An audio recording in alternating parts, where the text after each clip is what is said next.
And I'm going to go straight to it, my friend. And might be a little bit of surprise to one or two people. My underappreciated performer of the week, Enzo Maresca, my friend. Enzo Maresca, who... Been getting a bit of stick, Rob, hasn't he? He's been getting stick. He's been under the spotlight. I thought was it Tuesday, Wednesday night when they played in the Champions League and Jose's back? It was like a love affair for Jose, and he's just got to sit there on the other side and win the game and not get all the love. He's at one of the most difficult football clubs to manage in terms of, one, that we know the player trading X model, two, the ownership group that fell out and now seem to be going. But, we hear every defeat, the ownership is steaming into the dressing room and, not happy with things. He plays a Liverpool team, Rob, where tactically gets it perfect in midfield, nullifies the big threat from Liverpool. I just think he's one of those managers who doesn't get credit. I think now and then we credit one or two of the players and say, oh, he's done well today and he looks the part, and, João Pedro looks a good bit of business. But I don't think the manager ever gets a jot of praise. And you know what? For a young manager, it's his first rodeo in the Premier League. Yes, he had Leicester and brought them up. He makes big calls. He's difficult to play against. Technically, he's a very smart operator around the football pitch. He's building something, Rob, that given time, that if you say when Jurgen Klopp went in at Liverpool and it took him 3 or 4 years to get to where he wants to, I think if you give Enzo Maresca the similar time at Chelsea will start to compete. And so, mate, I just think in an era where he gets plenty of stick on a regular basis when things don't work out, how about a little pat on the back for Enzo Maresca and what he does? And by the way, when he runs down the touchline all the way to his teammates and back, I don't want a red card for that, mate. Those are scenes. I know. Those are Jose Mourinho. Those are Jurgen Klopp. Those are things that we all watch and want as football fans. Yeah. So, but all that and the red card, Enzo Maresca is my underappreciated performer of the week. Very, very well presented. Very well said, Robbie Earle. Thank you, sir. And I think I'm a fan of him. I've always liked him. I'm really nerdy with some of the stuff that I get into with football, watching what he does tactically. Didn't read what he did at the weekend. I like it. And I tell you what is interesting, Rob, a couple of things. Remember, he didn't have his best player in Cole Palmer, and the way that he motivated this group for this game after all that was very impressive. But you said you jumped on something which I'll follow up on.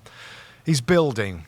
And you gave the example, which example did you give? Jurgen Klopp at Liverpool. Jurgen Klopp did, I'll give you another example. We're seeing it right now play out, and Mikel Arteta. He has been building for many seasons, and with Liverpool having to do it, Arsenal having to do it, I think Pep was quicker, but he didn't get it success straight away. To be a champion in England, it isn't something that often comes round very suddenly.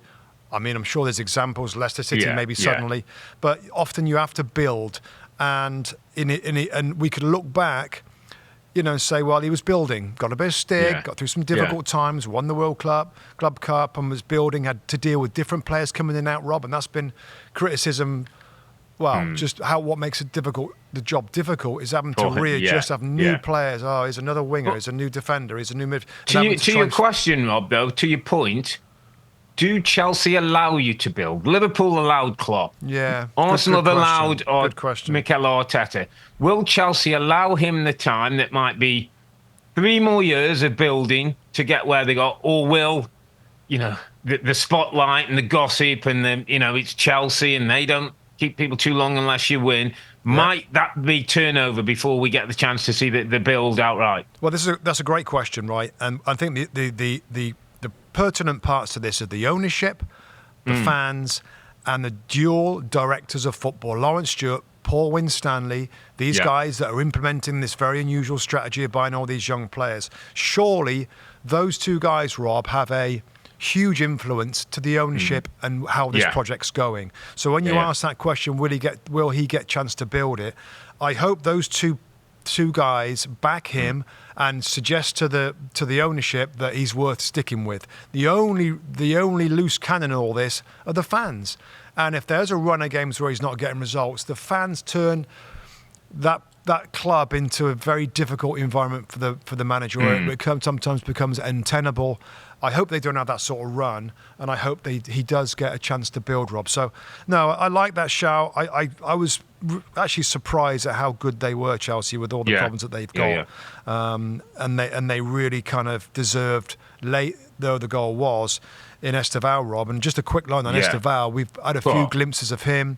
We saw him in the Club World Cup playing against Chelsea, of course. Gets his goal.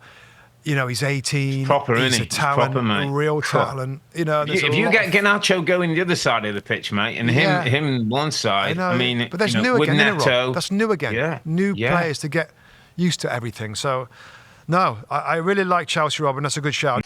Hi there, I'm Rebecca Lowe, studio host of NBC's coverage of the Premier League. Don't forget to hit subscribe to watch more videos all season long. And for even more Premier League content, from original series to live matches, head over to Peacock.